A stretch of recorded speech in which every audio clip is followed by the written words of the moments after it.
The stars looked different from the bridge of the UES Persistence. Commander Li Wan stood at the large window, watching the distant lights of unknown worlds. His ship had traveled farther from Earth than any human had ever gone before. They were near a star system called Vega, looking for new planets and maybe signs of life. "Commander, we have a problem," said Lieutenant Park Ji-ho from his station. The young engineer's voice was calm, but Wan could hear worry in it. "There are ships coming toward us, big ones." Wan turned around quickly. On the main screen, he could see dots of light moving fast through space. As they got closer, the dots became ships. Not human ships. These were strange and beautiful, with smooth curves and bright colors that seemed to glow. "How many?" Wan asked. 12 ships, sir." "They're much bigger than us," Park Ji-ho said, checking his readings. "And Commander, they're sending us a message." The main screen changed. A tall, thin creature appeared on it. It had blue skin and large eyes that seemed very old and wise. When it spoke, the words came out in perfect English. "Unknown vessel. You have entered protected space. I am Captain Yoon Nari of the Galactic Council Enforcement Division.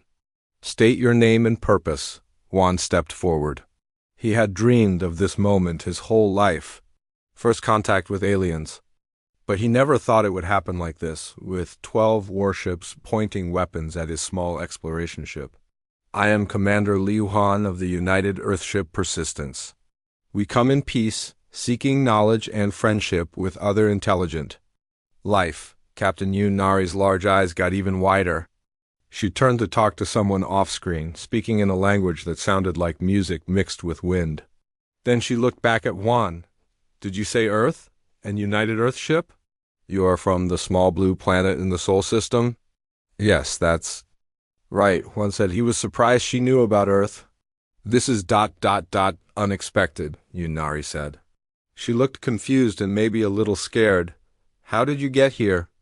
Your species is not supposed to have traveled between stars yet." Before Juan could answer, Dr. Kim So-min appeared on the screen next to the captain. She was shorter and had green skin with silver spots. Her forearms moved quickly as she worked. "On a device. Captain Yoon Nari, I'm reading their ship now. This is impossible.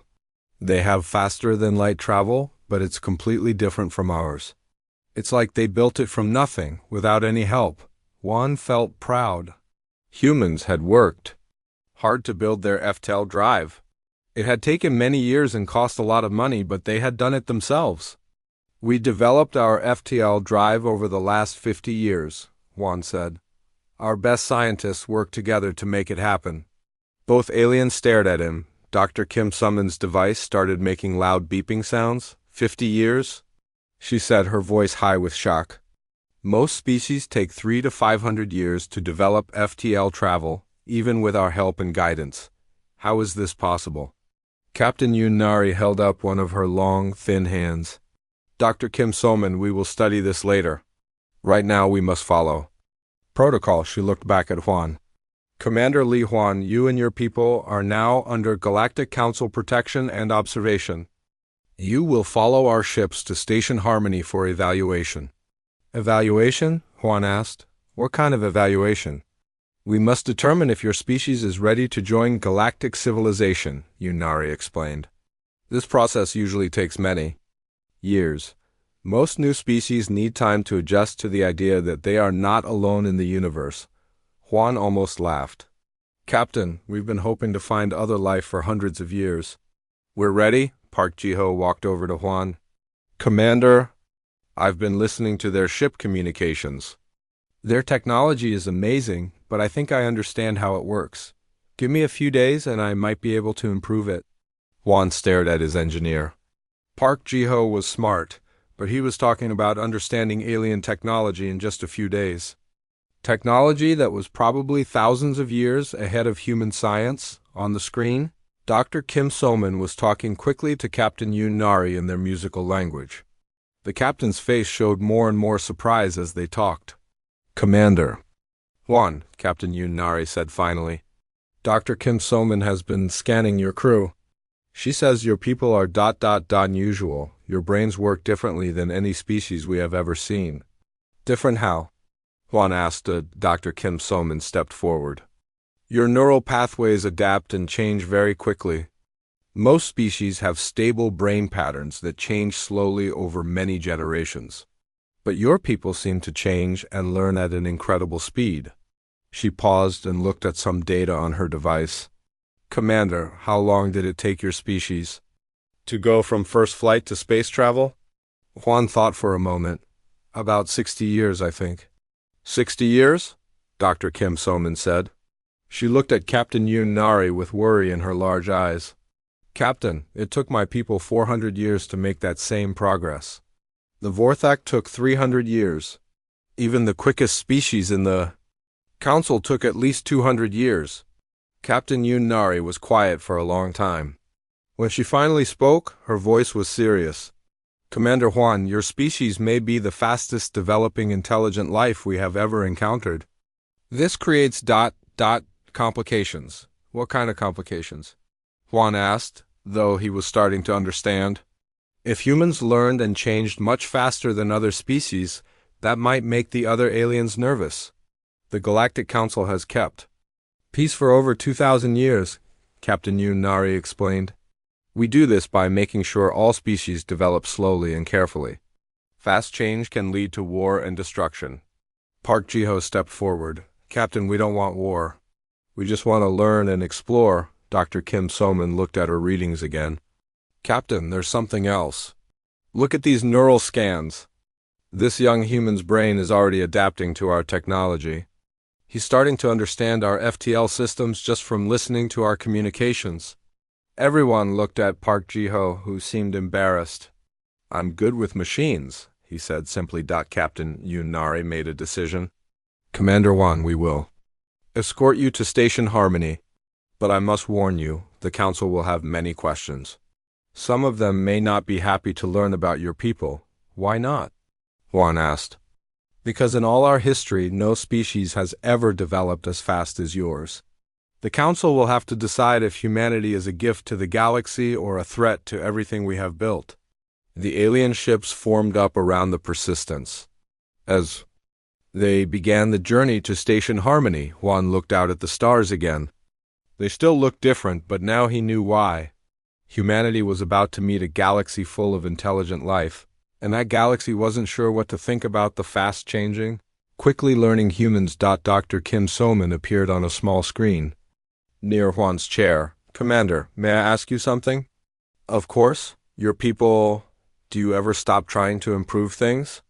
Do you ever just accept that something is good enough? Juan thought about it. On Earth, humans were always trying to make things better, faster, stronger. They never seemed satisfied with the way things were. Not really, he said honestly. We always think we can do better. Dr. Kim Soman nodded slowly.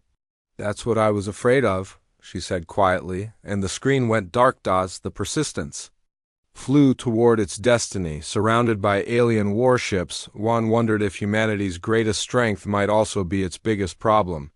In a galaxy that valued stability and slow change, what would happen to a species that never stopped growing? Never stopped reaching for something better? The stars ahead seemed to hold the answer, but Juan wasn't sure he was ready to hear it. Station Harmony was the biggest thing Admiral Choi Hyun-woo had ever seen. The space station was like a small city floating among the stars, with towers and domes that stretched out in all directions. Ships from dozens of different worlds came and went like busy insects around a hive. Look at the size of that thing, whispered Dr. Song Murray, standing next to him at the viewing window. She was Earth's best expert on alien cultures, but even she seemed amazed by what they were seeing. 3 months had passed since first contact. The Galactic Council had been studying humanity, and now it was time for the real test. Admiral Choi had been chosen to lead a team of Earth's best people through something called integration trials. These tests would decide if humans could join the galactic community. Admiral Choi, welcome to Station Harmony, said Counselor Bae Hyman, walking into the docking area. He was human-looking but taller, with pale yellow skin and eyes that seemed to glow softly. I will be your guide and helper during the trials. Thank you, Counselor, Admiral Troy said, shaking hands in the human way. We're honored to be here. Counselor. Bay smiled, but it looked worried. Admiral, I must be honest with you. These trials are very difficult. Most species take 20 to 30 years to complete them all. The Council expects it will take your people at least that long. Dr. Song Myray stepped forward. Counselor, what exactly do these trials test? 3 main things, Bay explained as they walked through the station's wide corridors. First, you must learn to use our technology safely. Second, you must show that you can trade and work with other species fairly. Third, you must prove that your culture can fit peacefully with ours. They passed by aliens of all shapes and sizes. Some looked like tall trees with eyes, others like floating jellyfish that spoke in colors. Admiral Troy noticed that they all moved slowly and carefully as if they had all the time in the world. How long do most species take for each trial? Dr. Song asked. The technology trial usually takes 8 to 10 years, Counselor Bay said. The trade and diplomacy trial takes another 10 years. The cultural compatibility trial is the longest, sometimes 15 to 20 years. Engineer Lim Taiyang, who had been quiet until now, suddenly spoke up. Excuse me, Counselor, but why does it take so long to learn your technology? Bay looked surprised by the question. Well, our systems are very complex. They have been built over thousands of years. Most species need time to understand each piece slowly and carefully. But if we understand the basic ideas, couldn't we learn it faster? Lim asked. I suppose ... But no species has ever understood our basic ideas quickly enough for that to matter. Bay said, looking confused. They reached a large room filled with strange machines and devices. This was where the technology trial would begin. A tall, thin alien with 6 arms was waiting for them. She had dark red skin and moved like a dancer. This is Chief Engineer Nara, Counselor Bay said. She will teach you about our power systems, computers, and transportation technology. Chief Engineer Nara looked at the humans with interest. I have never trained humans before. Let us start with something simple. She walked over to a device that looked like a cube covered in lights.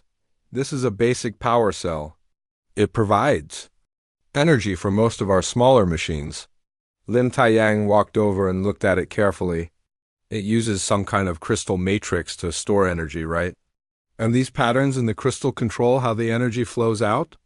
Nara's 6 arms stopped moving. How did you know that?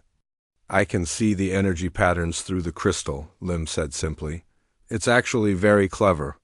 But couldn't you make it more efficient by changing the crystal structure just a little bit? More efficient? Nara said, her voice rising. This design has been used for over 500 years. It is already perfectly efficient. Lim picked up a small tool from the table and made a tiny adjustment to the crystal. The lights on the power cell suddenly glowed brighter. Impossible, Nara whispered. She ran a scan of the device, then stared at the results. You just increased the power output by 12%.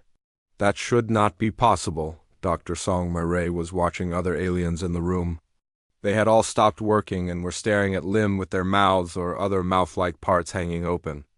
Is 12% a big improvement? Admiral Troy asked. 12% is huge, Nara said, still staring at her scanner. We have teams of engineers who spend years trying to improve efficiency by just 1 or 2%. Counselor Bay walked over quickly. Chief Engineer Nara, is everything all right? This human just improved a 500-year-old design in less than 5 minutes, Nara said. Either he is the greatest engineer in galactic history or ... Or what? Dr. Song asked. Or humans think about technology in a completely different way than we do. Over the next few days, the same thing happened again and again. The humans would look at a galactic technology, understand how it worked almost immediately, and then suggest ways to make it better. Sometimes their ideas worked, sometimes they didn't, but they always had ideas. This is not normal, Counselor Bay told Admiral Troy during a private meeting. Most species spend months just figuring out how to turn our devices on and off. Your people are redesigning them. Is that bad? Admiral Choi asked. I don't know, Bei said honestly. The Council has never seen anything like this before. Meanwhile, Dr. Song Mai-rei was working on the cultural compatibility trial. She was meeting with representatives from different species, learning about their customs and beliefs. Tell me about your people's approach to change, said Ambassador Keth, who looked like a large, friendly bear with silver fur. Humans like change, Dr. Song said. We're always trying new things, looking for better ways to do things. Ambassador Keth nodded slowly. And how often do your people change their governments, their laws, their social customs? Dr. Song thought about it all the time, sometimes every few years. Why? Ambassador Keth looked uncomfortable. Most species in the Council change their basic systems maybe once every 100 years. Some haven't changed their governments in over 1,000 years, but don't they get bored? Dr. Song asked. Don't they want to try new things? New things can be dangerous, Ambassador Keth explained. Change can lead to war, suffering, chaos. We have learned that slow, careful change is safer. Dr. Song began to understand something important. The galactic civilization wasn't just advanced, it was old and tired. Most species had found comfortable ways to live and had stopped trying to improve them. The trade trial was going just as strangely. The humans were supposed to spend years learning how galactic commerce worked. Instead, they kept suggesting new ways to make trade faster, cheaper, and more fair. You want to change the entire shipping system? Asked Trade Director Voss, a squid-like creature with many tentacles. Not change it, said Admiral Choi. Just make it work better. Right now, it takes months to move goods between star systems. With a few changes, we could do it in weeks. But the current system has worked for centuries, Director Voss said. Why would we want to change it? Because we can make it better, Admiral Choi said, as if it was the most obvious thing in the world. After 2 weeks, Counselor Bei called Admiral Choi to his office. Admiral, I have some good news and some concerning news. What's the good news? Admiral Choi asked. Your people have passed all 3 integration trials in 2 weeks. This is the fastest anyone has ever completed them. Admiral Choi smiled. That's wonderful. What's the concerning news? The Council is meeting an emergency session to discuss what to do about humans, Bei said quietly. Some Council members are very worried. Worried about what?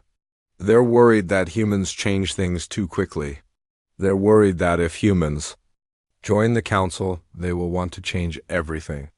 Some species like things the way they are. Admiral Choi looked out the window at the busy space station. He could see ships moving slowly and carefully between the docking bays, following patterns that had probably been the same for hundreds of years. Counselor Bei, he said finally, what happens if the Council decides we're too dangerous to join? Bei was quiet for a long time. I don't know, Admiral. In all of galactic history, no species has ever been refused membership because they were too advanced, too fast, or too good at solving problems. Then I guess we're about to find out, Admiral Choi said, as he watched the ancient, slow-moving civilization outside the window. Admiral Choi wondered if humanity's gift for change and improvement would be welcomed by the galaxy, or if it would make them the most dangerous species the Council had ever encountered. The answer, he knew, would come soon enough. The alarm was loud and scary. Fleet Admiral Oh Sung-jae had never heard it before in his 30 years of service, but he knew what it meant. The ancient warning system that had been silent for over 800 years was finally screaming across the galaxy. The Devourers had awakened. How many worlds have we lost? Admiral Oh asked as he rushed onto the command bridge of the Council flagship Eternal Peace. 7 so far, reported Captain Yoon Nari, her blue face pale with worry. The Devourer machines are eating everything, planets, ships, space stations. Nothing stops them. Admiral O looked at the star map showing the outer edge of the galaxy. Red dots marked where worlds used to be. Now there was nothing but empty space and the slowly moving dots that showed where the Devourer fleet was heading. What do our battle computers say? He asked. The same strategy that worked 800 years ago, Captain Yoon replied. Form large fleets, attack in organized formations, use our biggest weapons. And how is that working? Captain Yoon's face got even paler. It's not working at all, sir. The Devourers have learned new tricks. They adapt to our attacks almost immediately. Admiral O had been a military officer his whole life, just like his father and grandfather before him.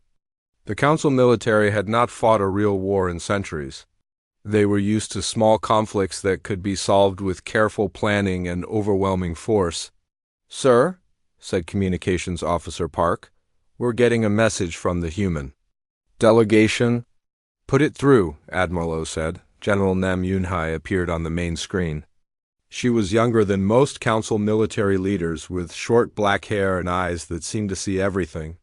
Behind her, Admiral O could see human officers working quickly at stations covered with screens and lights. "Fleet Admiral O," General Nam said, "we've been watching the Devourer attacks. We'd like to help." "General Nam, I appreciate the offer, but this is a Council military matter. Your people are not yet full members. With respect, sir, your current strategy isn't working," General Nam said bluntly. "You're fighting the Devourers the same way you fought them 800 years ago, but they're not the same enemy anymore." Admiral O felt a little angry. These humans had been in space for less than 100 years. What could they know about fighting an ancient enemy like the Devourers? "General, the Council has been fighting wars for thousands of years," he said stiffly. "Yes, sir, you have.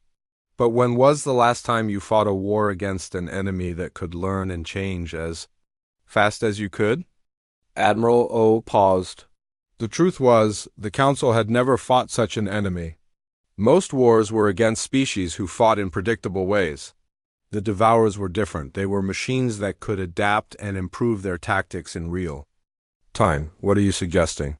he asked. "Let us try a different approach," General Nam said. "Give us a small fleet and let us test some new ideas." Admiral O looked around his bridge. His officers had been trained in the traditional ways of war. They knew how to form battle lines, how to coordinate massive fleets, how to use overwhelming firepower. But none of that was working against the Devourers. "Very well," he said finally. "But you'll have only 3 ships, and they'll be Council vessels with Council crews." "That's all we need," General Nam said with a smile that made Admiral O nervous. 3 days later, Commander Shin Dongwu sat in the captain's chair of the Council cruiser Swift Victory. The ship had been modified with human ideas, extra sensors, faster computers, and weapons that could be adjusted quickly during battle. "Commander," said Lieutenant Lee Subin from the weapons station, "we're approaching the Devourer patrol fleet." The main screen, they could see 12 large Devourer ships. They looked like giant metal spiders with legs that could grab and tear apart anything they touched. For 800 years, these machines had been sleeping at the edge of the galaxy. Now they were awake and hungry. Traditional Council tactics would be to form up in battle formation and attack their strongest ship first. Commander Shin said to his mixed human and alien crew, "We're going to do something different." "What's the plan, sir?" asked the ships. Zephyrian engineer, his tentacles waving nervously. "We're going to act crazy," Commander Shin said. "Devourers learn by watching patterns. So we're not going to have any patterns." The Swift Victory suddenly accelerated toward the Devourer fleet, but instead of flying straight, it twisted and spun like a leaf in the wind. The Devourer ships moved to intercept, but they couldn't predict where the human ship would go next. "Fire at the smallest ship, then immediately target the biggest one, then switch to the one in the middle," Commander Shin ordered. "Sir, that makes no tactical sense," said the Zephyrian engineer. "Exactly," Commander Shin grinned. "Devourers think everything has to make tactical sense. We're going to confuse them." The Swift Victory's weapons fired in seemingly random patterns. Sometimes they aimed at engines, sometimes at weapons, sometimes at parts of the ships that didn't seem important at all. The Devourer fleet tried to respond, but their tactical computers couldn't figure out what the humans were trying to do. "It's working!" Lieutenant Lee Subin shouted. "The Devourers are slowing down. Their formation is breaking apart." "Now we hit them hard," Commander Shin said. "Target their command ship and pour everything we have into it." The Swift Victory suddenly stopped its crazy flying and focused all its firepower on the largest Devourer ship. The ancient machine, confused by the strange human tactics, was not ready for the concentrated attack. Its shields failed and the ship exploded in a brilliant flash of light. The other Devourer ships retreated, their computers trying to understand what had just happened. Back on the Eternal Peace, Fleet Admiral O watched the battle report with amazement. They destroyed a Devourer command ship with just one cruiser? Yes, sir, Captain Yoon said. And they did it using tactics that make no sense according to our military training? But they worked, Admiral said quietly. The real test came 2 weeks later. The Devourers had gathered a massive fleet to attack Harmony Station, the same place where humans had first taken their integration trials. 500 Devourer ships against 200 Council vessels. General Nam Yunhai stood on the bridge of her flagship, the modified Council battleship New Hope. Around her, human and alien officers worked together, sharing ideas and adapting their plans as the battle developed. The Devourers are forming up in their standard attack pattern, reported Intelligence Officer Kim Dae-woo. Good, General Nam said. That means they haven't figured out our tricks yet. All ships execute battle plan chaos. What happened next was unlike any space battle in galactic history. Instead of the careful, organized formations that the Council military had used for centuries, the human-led fleet scattered in all directions. Ships attacked alone, in pairs, or in small groups that formed and broke apart constantly. The Devourer fleet, designed to fight against predictable enemies, couldn't adapt fast enough. Their tactical computers overheated trying to track dozens of different attack patterns happening at the same time. Captain Lee Subin, now commanding her own ship, the Brave Star, found herself facing 10 Devourer vessels at once. Traditional tactics said she should retreat and call for help. Instead, she did something that no Council officer would ever do. She flew her ship directly at the enemy formation and started ramming the smaller Devourer ships. "Captain, we can't survive this," her alien first officer shouted. "We don't have to survive it," Captain Lee said calmly. "We just have to win it." The Brave Star's weapons fired continuously as it crashed through the Devourer formation.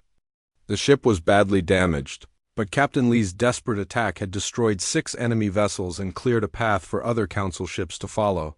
When the battle was over, the Devourer fleet was completely destroyed. Not a single ancient machine had escaped. The Council fleet had lost only 12 ships, including the Brave Star. Fleet Admiral O found Captain Lee in the medical bay, where she was being treated for injuries from her ship's final battle. "Captain," he said, "what you did out there, it was brave, but it was also completely against every rule of space combat." Captain Lee smiled weakly. "Yes, sir, that's why it worked." Admiral O sat down next to her bed. "Captain, I've been a military officer for 30 years.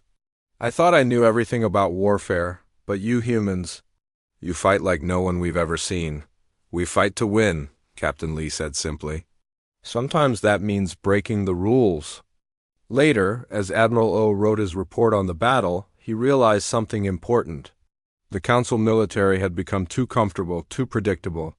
They had spent so many centuries following the same tactics that they had forgotten how to adapt and change. The humans, with their crazy ideas and willingness to try anything, had reminded the galaxy what it meant to truly fight for survival.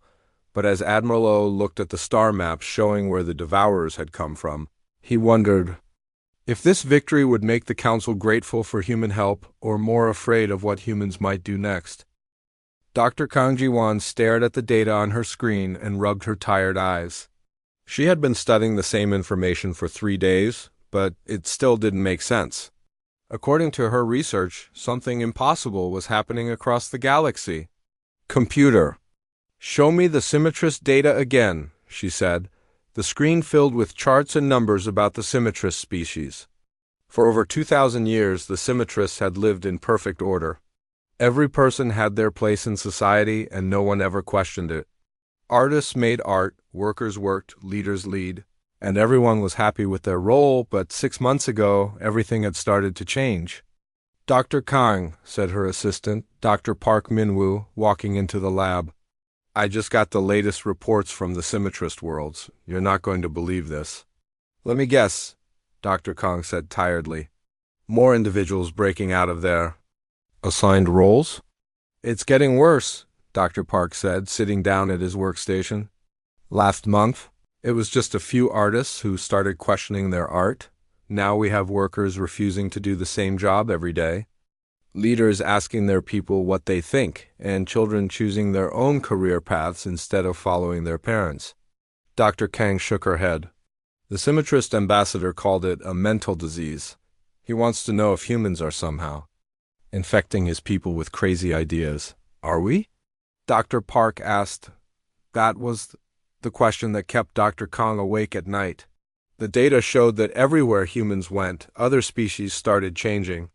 They started asking questions, trying new things, and refusing to accept that the old ways were the only ways. Show me the collective data, Dr. Kang said. The collective was even stranger than the symmetrists. They were a species that shared one mind among billions of bodies.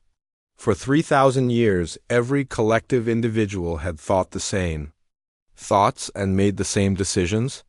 They moved together like a giant organism. But now, some collective individuals were starting to think for themselves. The first independent collective thinker appeared 3 weeks after humans visited their homeworld. Dr. Park said, reading from his notes. Now there are over 10,000 of them, and the number grows every day. What are they doing? Doctor, Kang asked. They're asking questions that the collective mind never asked. Things like, what if we're wrong? And why do we all have to think the same way? The collective leadership is terrified. Dr. Kang stood up and walked to the window. Outside, she could see Station Harmony, where representatives from hundreds of species worked together. But lately, many of those representatives looked worried and confused. Dr. Park, bring up the data on all species that have had contact with humans in the last year. The screen filled with information about dozens of different alien races. As Dr. Kang read through the reports, she saw the same pattern everywhere. Species that had been stable for centuries were suddenly producing rebels, innovators, and free thinkers. It's like we're a virus, she said quietly. Or a cure, Dr. Park suggested. Ambassador Ruhana was having the worst day of her diplomatic career. In the past week, she had met with representatives from 12 different species, and they all had the same complaint. Humans were somehow making their people act strange. Ambassador Ru, said Minister Vorth of the Crystalline Assembly, his crystal body flashing angry red colors. Your people visited our world 6 months ago. Since then, our young ones have been asking dangerous questions. What kind of questions? Ambassador Ru asked, though she was starting to guess. They ask why our society is structured the way it is. They ask if there might be better ways to organize ourselves. Some of them have even suggested that our ancient traditions might be wrong. Minister Vorth's crystals flashed brighter. For 5,000 years, our traditions have kept us peaceful and stable. Minister, asking questions isn't dangerous, Ambassador Ru said carefully. It is for us, Minister Vorth replied. Our entire civilization is based on everyone accepting their role and following our ancient ways. If people start questioning everything, our society will collapse. After Minister Vorth left, Ambassador Ru sat alone in her office. The same conversation had happened 12 times in the past week with 12 different species. They were all afraid that human ideas were spreading like a disease among their people. The strange thing was, humans weren't trying to spread ideas. They were just being themselves, curious, questioning, always looking for better ways to do things. But somehow, that attitude was contagious. Dr. Huang Kyung-ho had been studying this problem from a different angle. As a specialist in how ideas spread between cultures, he thought he might have found an answer. It's not biological, he explained to a meeting of human leaders. We're not making other species change through some kind of virus or chemical. It's something much more powerful. What? Asked Ambassador Ru. We're changing the way they think just by existing, Dr. Wang said. When other species see humans constantly improving, constantly questioning, constantly trying new things, it makes them wonder why they don't do the same. Admiral Choi Hyun-woo leaned forward in his chair. You're saying we're accidentally teaching them to be more like us? Exactly. Most galactic species reached a comfortable point in their development and stopped growing.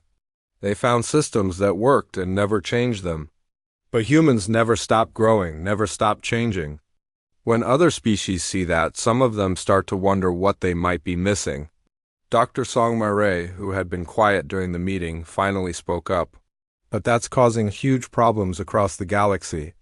Entire civilizations are having identity crises because of us. Yes, Dr. Huang agreed. But the question is that a bad thing? Counselor Yu Sang-hoon was asking himself the same question as he prepared for an emergency council session.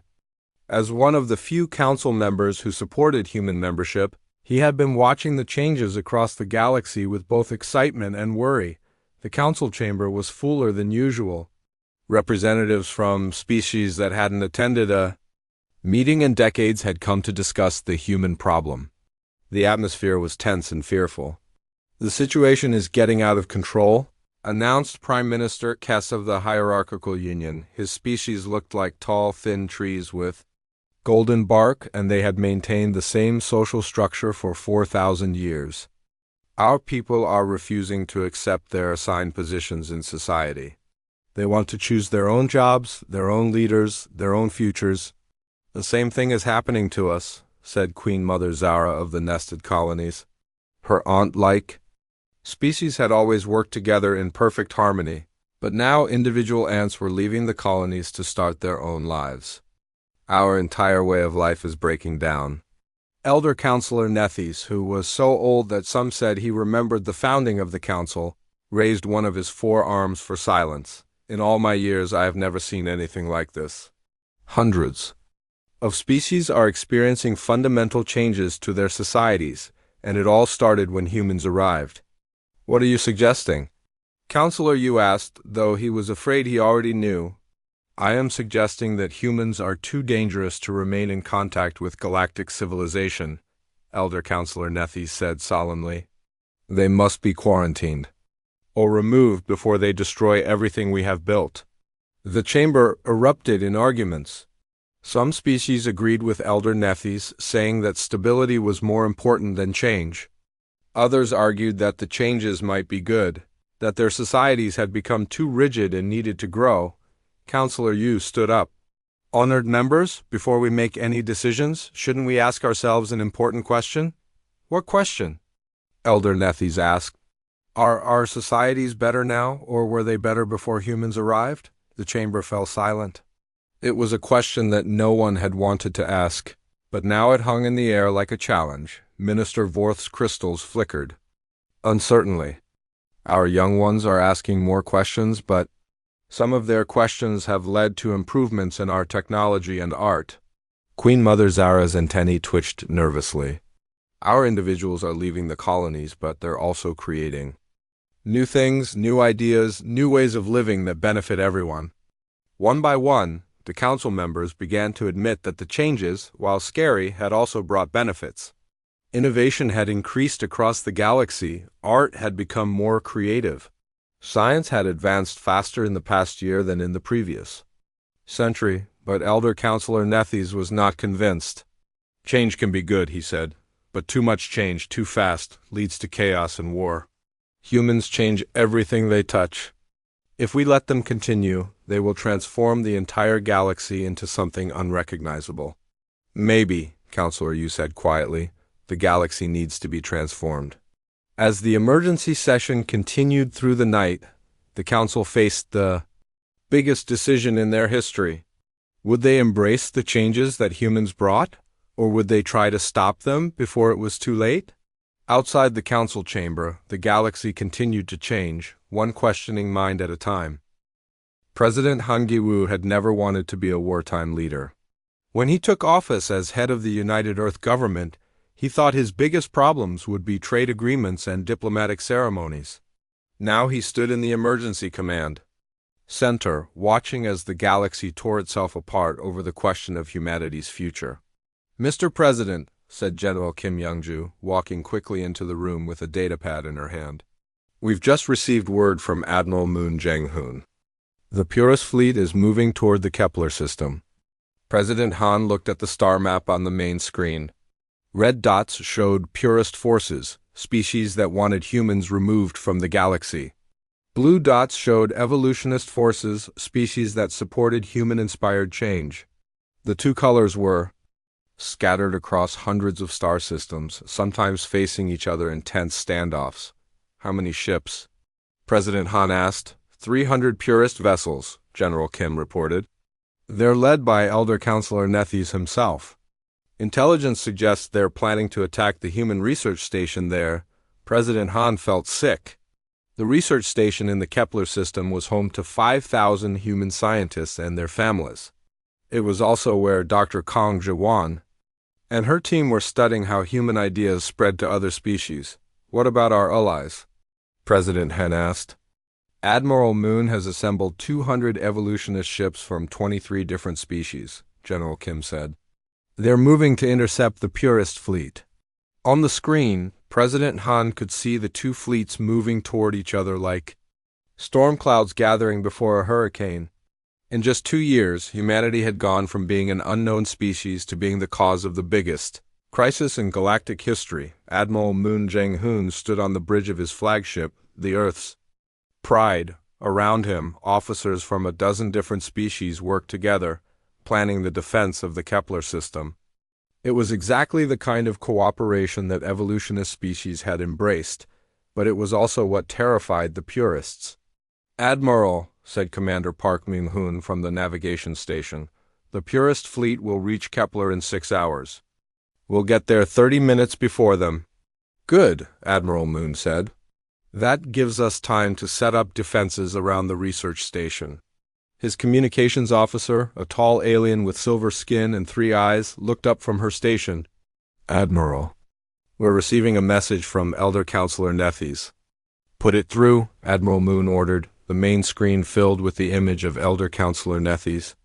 The ancient being looked older and more tired than Admiral Moon remembered, but his 4 eyes burned with determination. "Admiral Moon," Nethys said, "I'm giving you one chance to avoid bloodshed. Withdraw your forces and allow us to remove the human contamination from the Kepler system."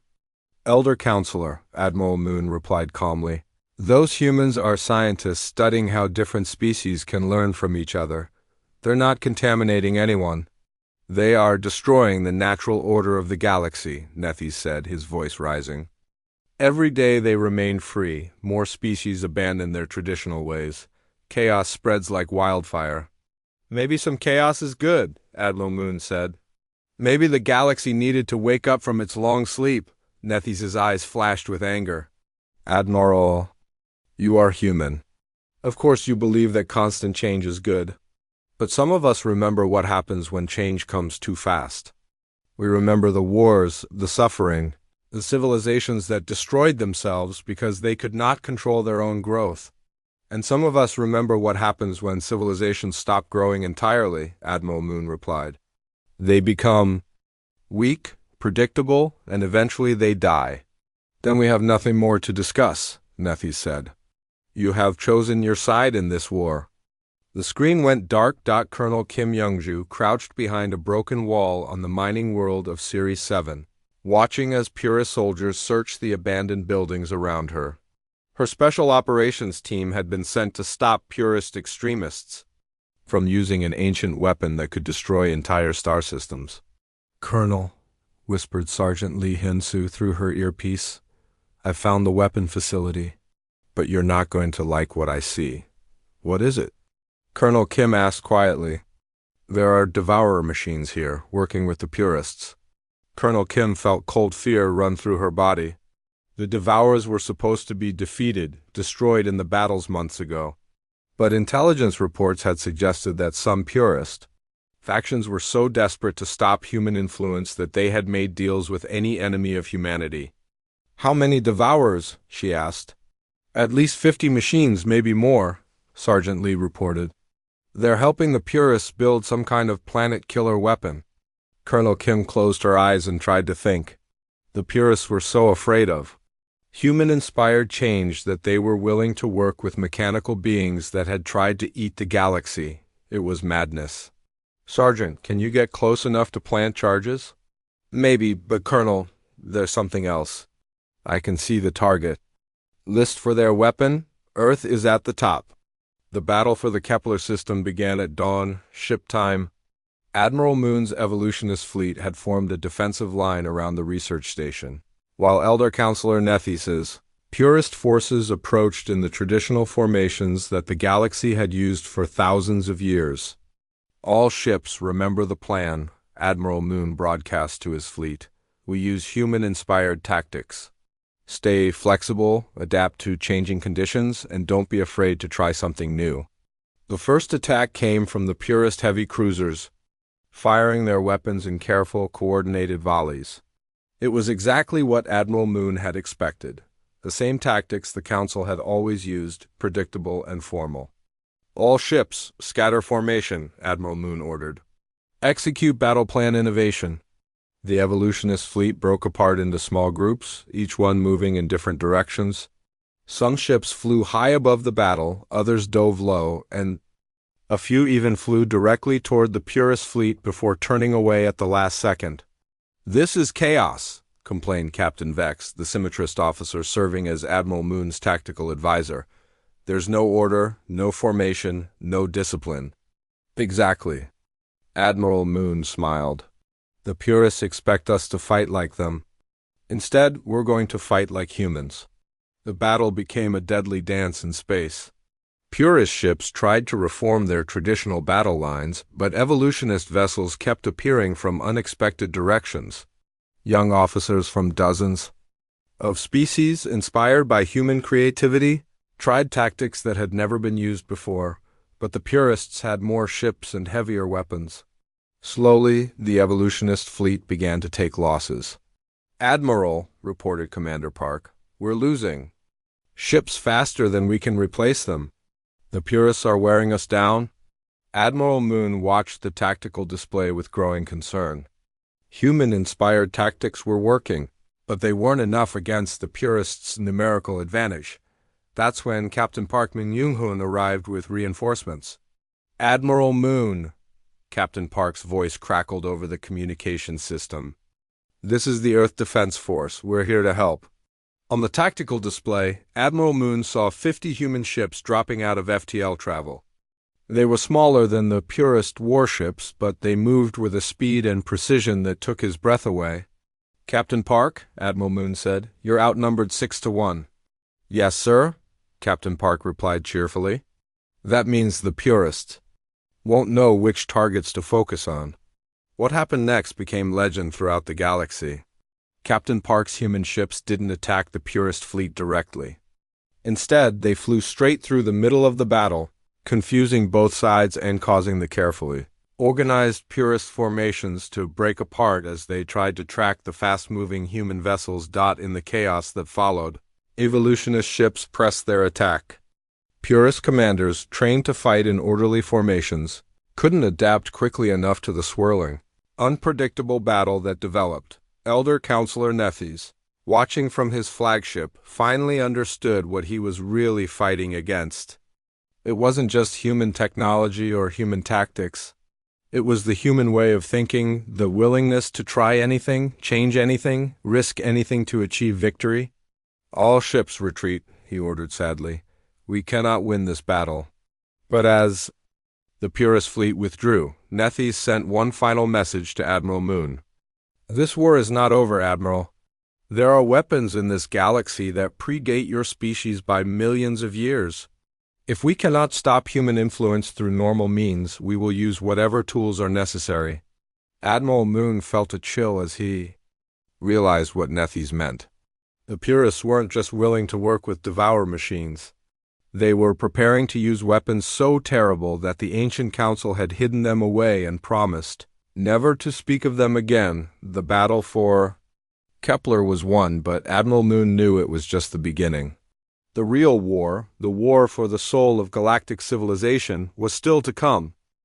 Chancellor Sao Minju stood at the window of her office, looking out at the construction of New Harmony Station. The old station Harmony had been destroyed in the final battle of the Schism Wars, but this new station was different. Instead of the rigid, formal architecture of the old council, New Harmony was built with flowing lines and spaces that could be changed as needed.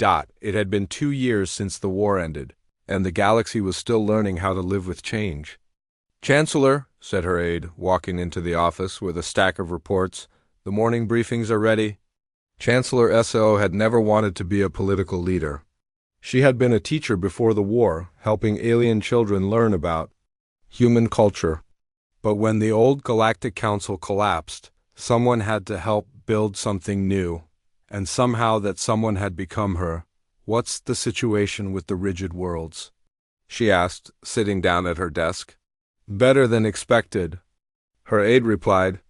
17 more worlds have requested inclusion in the protected traditional zones. They'll be able to maintain their old ways of life without any outside influence.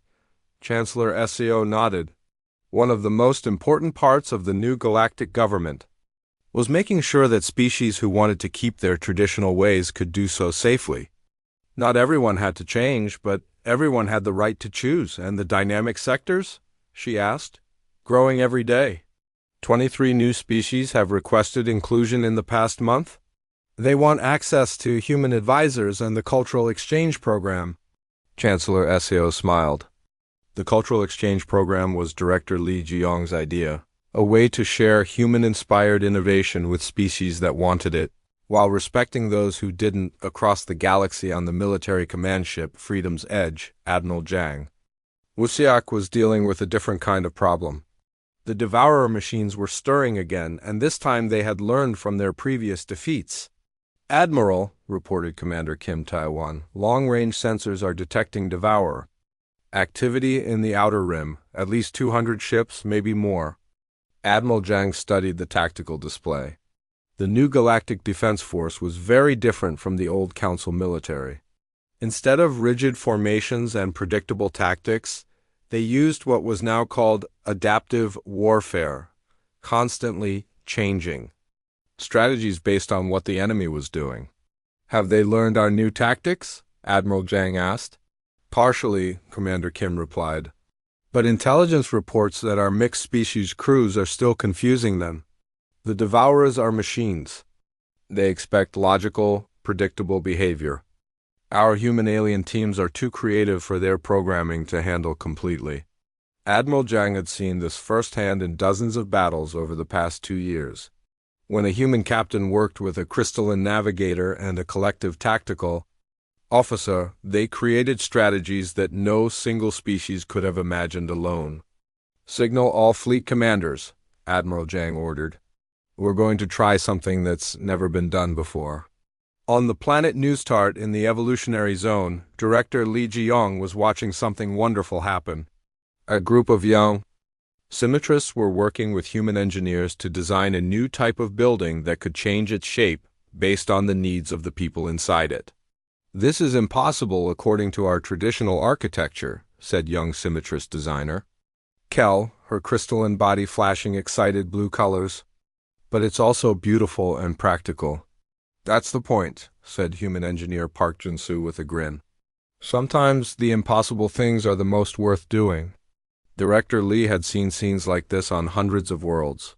Species that had spent centuries following the same patterns were discovering that they could create new patterns, better patterns if they were willing to try, but she also knew that not everyone was happy with these changes. "Director," said her assistant, "we have a message from the Traditional Protection Council. They're concerned about cultural contamination again." Director Lee sighed. The Traditional Protection Council represented species that wanted to preserve their old ways. They weren't enemies like the purists had been, but they were worried that human influence was spreading too far and too fast. "Schedule a meeting with them," Director Lee said. "We need to keep talking, keep finding ways for everyone to coexist." The real test of the new galactic order came when the Devourer machines launched their largest attack since the ancient wars. But this time, Admiral Zhang was ready with something the galaxy had never seen before. All ships execute formation. Chaos Harmony, Admiral Zhang broadcast to his fleet.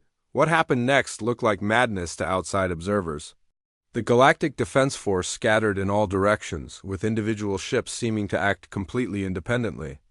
But hidden in the apparent chaos was a complex pattern that only the mixed species crews could understand and execute. Human ships used their speed and unpredictability to confuse the Devourer targeting systems. Crystalline vessels provided mathematical precision to coordinate attacks. Collective ships shared information instantly across the entire fleet.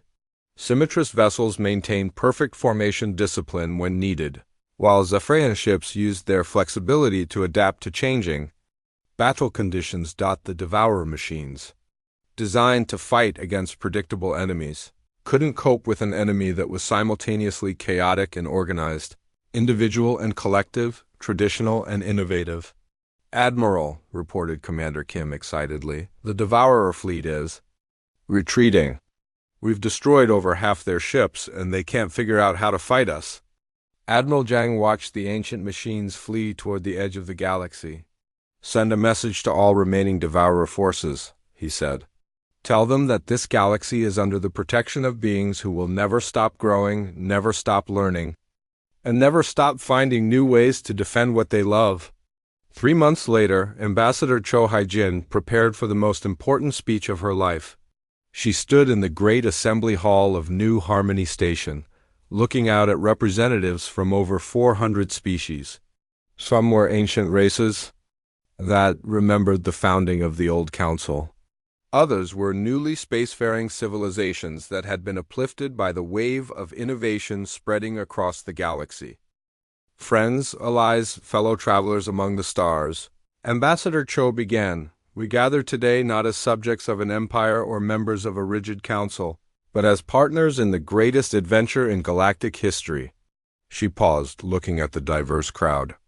There were species that had chosen to embrace change and others that had chosen to preserve tradition.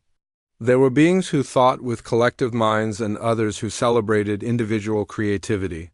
All of them had found a place in the new galactic community.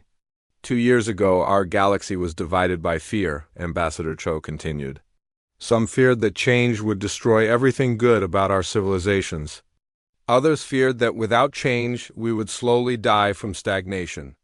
Today, we have learned that both fears were based on a false choice.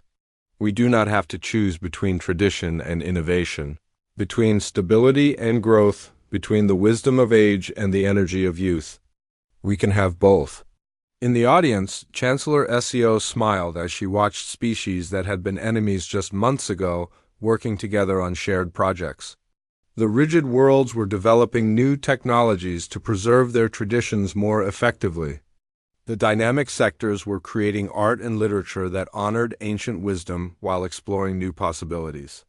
"The humans taught us something important," Ambassador Cho said, "but it was not the lesson that many of us expected. They did not teach us to abandon our past or to change everything about ourselves. They taught us that we have choices. We can choose to grow or to remain the same. We can choose to explore new ideas or to perfect old ones. We can choose to work alone or to collaborate with others who are different from us. The power of choice, that is humanity's true gift to the galaxy." Ambassador Cho looked directly at the human delegation, where President Han Gi-woo sat with tears in his eyes. "And in return, we have given humanity something equally valuable.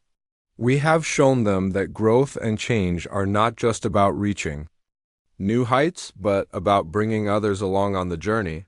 We have taught them that the strongest innovations come not from one brilliant mind, but from many different minds working together."